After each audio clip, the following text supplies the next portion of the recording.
तोहार डीजे मुकेश राज कहाँ घर बा तोहार हो अमाटोल आई गेलै कटनी के चैत महीना तोरा बिना मुश्किल हो गेलै जीना गेहूं काटे हजार भोर में चुमाले पठार में गेहूं काटे हजार भोर में चुमाले पठार में।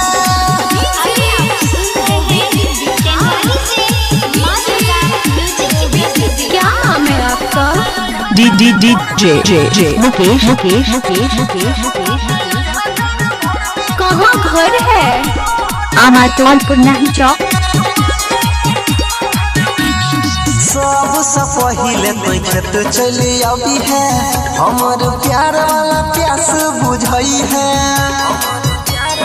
गे जा सुना सबसे पहिले तो खेत चली अभी है हमर प्यार वाला प्यास बुझाई है तोरा हमरा कोई नहीं देखे पैते जान तोरा हमरा कोई नहीं देखे पैते जान गेहूं काटे हजार भोर में चुमाले पठार में गेहूं काटे हजार भोर में चुमाले पठार में।